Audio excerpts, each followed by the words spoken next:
569. Kekesalan Rifki S2. Berbeda dari pasangan pengantin baru yang tidak jeti main bolak-balik, Yasmin dan Ihsan sedang mengobrol sebelum tidur. Seperti biasa, jika ada pengantin baru, Yasmin pasti seperti cacing kepanasan. Saat ini, ia sedang mengobrol sambil memijit kaki Ihsan, karena suaminya itu mengeluh capek. "Bang, Rifki sama Vina itu sepertinya akrab banget. Ya, apa mereka nikah karena pacaran?" Gumam Yasmin. Seperti biasa, ini adalah pembicaraan awal untuk mencapai tujuannya. Ihsan mengangkat kedua bahunya. "Mana abang tahu, sayang?" Jawab Ihsan malas. Ia yang seorang ustadz itu tidak mau diajak menggosip. "Kira-kira malam pertama ini mereka langsung unboxing gak, ya?" Tambah Yasmin lagi. Ihsan menatap lekat wajah Yasmin sambil geleng-geleng kepala. "Kalau mau malam pertama lagi langsung bilang aja. Gak usah pakai kode-kode gitu basi tahu. Abang sudah kenal bagaimana kamu." Seketika wajah Yasmin langsung memerah karena salting. Ia senyum-senyum sambil menutup wajahnya dengan tangan. "Kenapa? Kok mukanya ditutup? Malu?" cicitnya. "Hahaha. Bisa malu juga. Ya, istri abang ini." Ihsan malah mencubit pipi Yasmin, membuat istrinya itu semakin malu. "Abang jangan diledek dong." "Iya, gak diledek lagi. Tapi kalau mau sekarang aja. Soalnya abang sudah ngantuk sayang." "Oke." Yasmin sangat bersemangat. Ia menaruh tangan di ujung kaos yang dikenakan Ihsan, bermaksud untuk membukakan baju sang suami. Senyumannya pun sudah mengembang bak bunga mawar. Baru saja tangannya mulai bergerak, malah harus terhenti karena suara ketukan pintu. "Tok, tok, tok." "Abi! Askia pingin tidur sama Abi." Sontak teriakan itu membuat Yasmin lemas. Ia menurunkan kembali baju Ihsan yang sempat dinaikannya sudah sebatas dada. Ihsan malah tersenyum sambil menatap istrinya dengan tatapan mengejek. "Abang nemanin Askia dulu, ya," ucapnya sambil beranjak. "Nyebelin," umpat Yasmin kesal. Gak boleh gitu sama anak sendiri." "Kau," tegur Ihsan. Yasmin semakin kesal karena Ihsan seolah-olah membelah Askia. Andaikan tidak malu dengan umur, mungkin ia akan tencom seperti biasa. Ceklek. Ihsan membuka pintu kamarnya. Gadis kecil yang dari tadi mengetuk pintu itu langsung memeluk erat sang Abi. "Bi, aku gak bisa tidur. Pingin ditemenin sama Abi." Renyeh Askia. "Sama Umi aja mau," tawar Yasmin yang masih duduk di ranjang. "Enggak, aku maunya sama Abi." "Ya udah, ayo. Gendong." Renyeh Askia. Sepertinya anak itu juga kelelahan karena tadi siang terlalu lama bermain di pantai. Sehingga ia kesulitan untuk tidur dan pingin dimanja. Tanpa banyak drama, Ihsan langsung saja menggendong anaknya itu naik ke atas, sebab Aska dan Askia tidur di kamar atas. Nyebelin banget, sih. Masa kalah sama pengantin baru? Si abang juga ngutamain anak mulu. Aku kan juga pingin kayak biasanya, diprioritaskan. Tapi udahlah, mau protes gak berdaya. Toh, Askia juga anakku. Harusnya aku senang lihat anak-anakku dapat cinta yang tulus dari abinya. Gerutu Yasmin sambil mengacak-acak rambutnya. Meskipun kesal, tapi Yasmin tetap berusaha sabar. Ia sadar bagaimanapun juga Askia adalah anaknya. 1 jam kemudian, Yasmin sudah bolak-balik di kasur menunggu sang suami. Namun, Ihsan tak kunjung memasuki kamar. "Ini si abang ngapain? Sih? Kok lama banget? Udah kayak ngeremin telur ayam aja." Gumam Yasmin yang mulai tidak sabar lagi. "Apa aku samperin ke atas aja kali? Ya." Setelah berpikir sejenak, akhirnya Yasmin menaiki tangga dengan terpaksa. Ia paling malas jika harus turun naik tangga di saat sudah ngantuk seperti ini. Ceklek. pintu kamar Askia dibukanya dengan sangat pelan. Ia langsung menghembuskan nafas panjang saat melihat pemandangan di depan matanya. Saat ini Ihsan dan Askia sama-sama sudah tertidur. Bahkan Abi dan anak itu tidur saling berpelukan. Pantesan ditungguin berjam-jam gak balik-balik. Ternyata udah tidur kamu, Bang. Gumam Yasmin sambil duduk di kasur. Ingin membangunkan Ihsan. Tapi ia tidak tega karena suaminya itu sudah tertidur lelap. Akhirnya Yasmin juga ikut merebahkan tubuhnya di sana. Tidak lupa ia memeluk tubuh Ihsan dari belakang. Karena suaminya itu sedang memeluk Askia. Di pagi hari selesai sarapan, Rifki dan Vina sudah bersiap-siap untuk ke rumah Denny, karena masih ada banyak barang-barangnya yang belum dibawa ke rumah ini. Hanya sekitar 10 menit perjalanan saja, mereka sudah tiba di sana. Tok, tok, tok.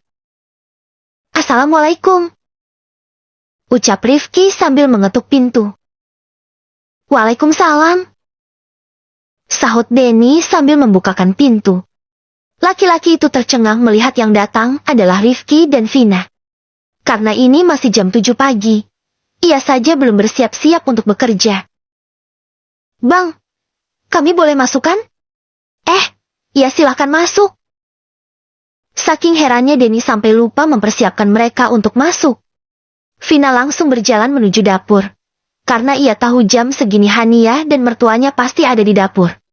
Perempuan itu sama sekali tidak canggung berada di rumah ini. Sebab dari dulu ia sering main ke sini.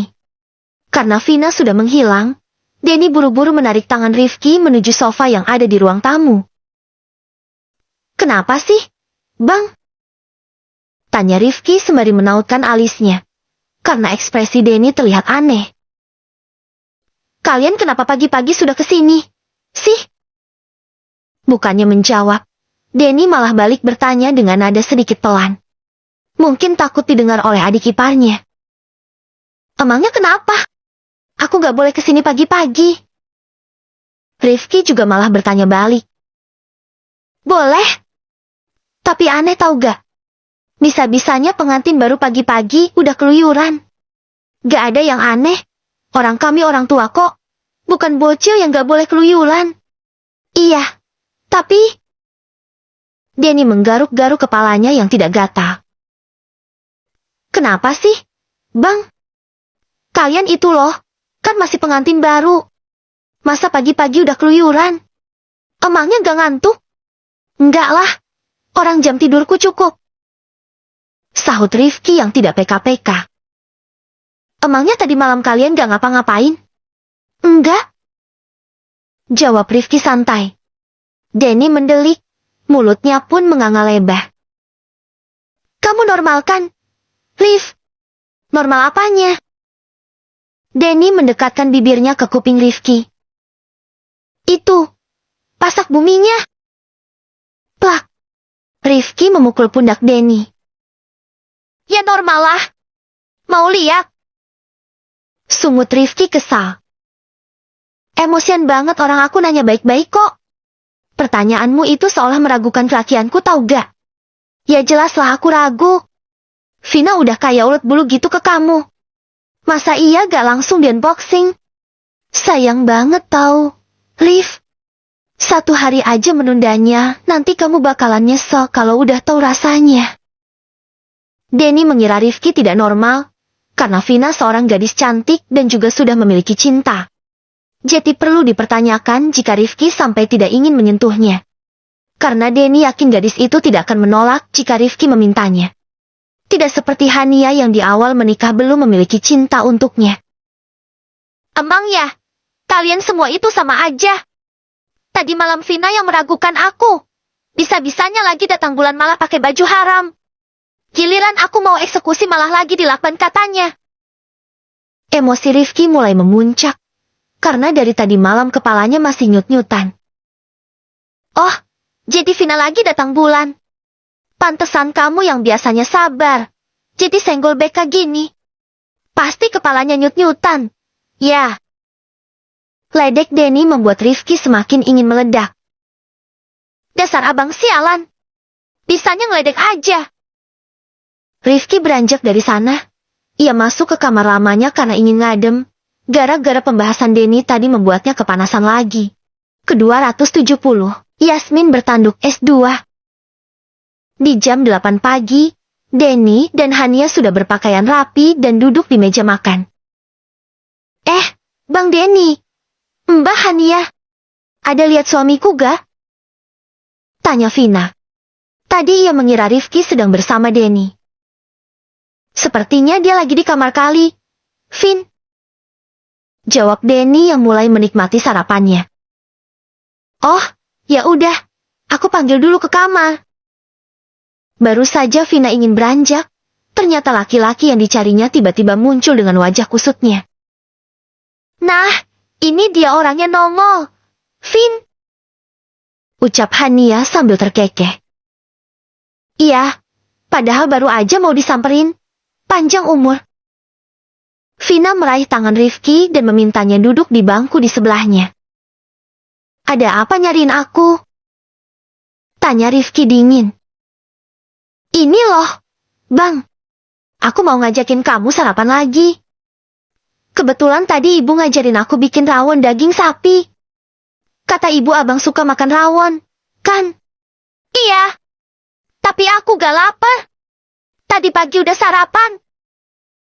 Ketus Rifki. Iya, aku tahu. Tapi tadi pagi sarapannya cuma pakai roti. Kan? Kita belum ada belanja bahan-bahan masakan. Kulkas di rumah juga masih kosong. Jadi sekarang makan lagi ya. Aku suapin. Vina sangat sabar membujuk bayi besarnya yang sejak tadi malam merajuk. Makasih. Gak usah repot-repot. Deh. Bu Mega dan Hania mendelik. Seumur-umur mereka tidak pernah melihat Rifki merajuk seperti ini. Sedangkan Denny berusaha menelan makanannya dengan susah payah, sebab dari tadi ia ingin tertawa, tapi mulutnya masih penuh dengan makanan. Rif, kenapa ketus banget? Sih, sama mantu ibu. Bentak Bu Mega, karena ia kesal melihat anaknya kasar pada perempuan. Rifki ngambek, Bu. Gara-gara Vina datang bulan. Sebelum berhasil melakukan ritual malam pertama. Celetuk Denny tanpa dosa. Bu Mega mengulum bibirnya sekuat tenaga. Ingin tertawa tapi kasihan pada Rifki. Sementara Hania melotot ke arah suaminya. Ia tidak suka dengan mulut Denny yang suka ceplas-ceplos seperti ini. Walaupun dalam hatinya ia juga ingin tertawa kencang. Sedangkan Vina menatap wajah Rifki dengan tatapan yang sulit diartikan.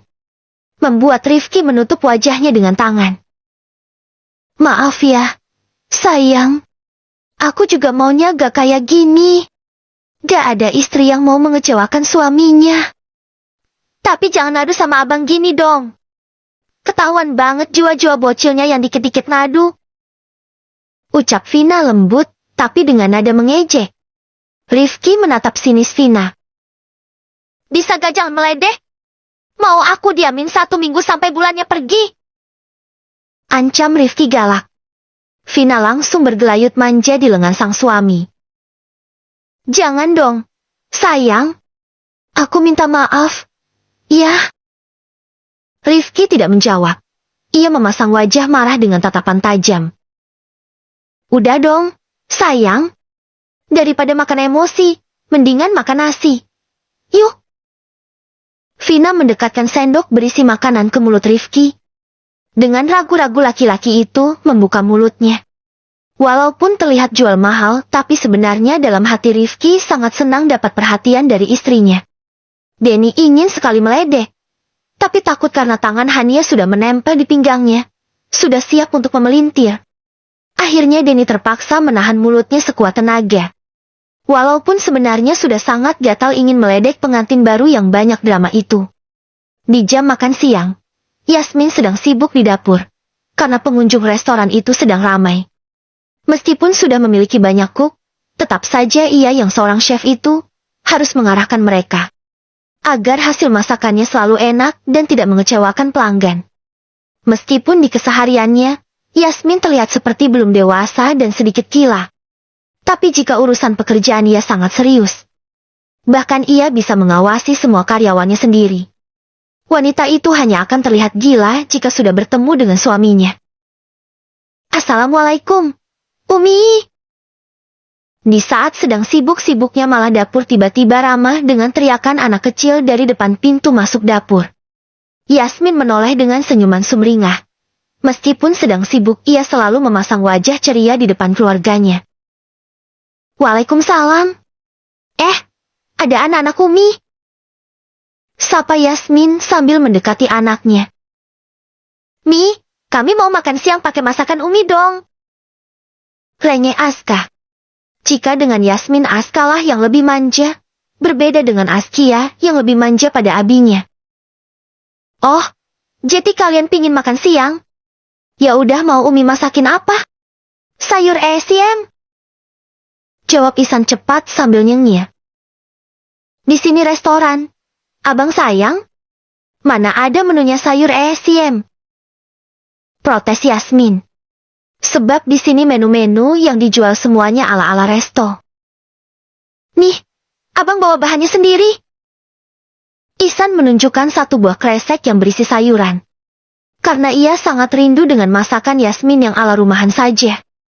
Karena Yasmin sangat jarang memasak di rumah, biasanya setiap kali pulang kerja, ia selalu membawa makanan dari restoran saja. Kebetulan hari ini jadwalnya Isan mengajar. Jadi tadi ia kesini karena menjemput anak-anaknya pulang sekolah. Dan sekalian ingin numpang makan siang di sini. Karena Mbak Siti sedang libur. Yasmin menghembuskan nafas panjang. Kalau sudah seperti ini ia tidak mungkin bisa menolak lagi. Ya udah, aku masakin. Tapi anak-anak Umi mau makan pakai apa? Mau makan ayam lalapan pakai sambal terasi, Mi. Sahut anak-anak itu kompak. Yasmin memutar bola matanya malas. Gak abinya, gak anaknya, sama aja. Sama-sama suka nge-request makanan yang aneh-aneh. Udah tahu lagi di restoran, malah minta sayur esiem sama lalapan. Gerutu Yasmin dalam hati. Sebenarnya ia sangat malas memasak makanan yang di luar list menu di sini. Sebab jam segini juga sedang repot-repotnya. Tapi karena menurutnya keluarga adalah segalanya. Ia berusaha memprioritaskan suami dan anak-anaknya. Sekarang kalian ke ruangan Abi aja. Ya, biar bisa istirahat sambil menunggu makanannya matang. Ucap Yasmin. Oke, makasih sayang. Bisik Isan pelan. Namun beberapa karyawan yang tidak jauh dari sana mendengarnya.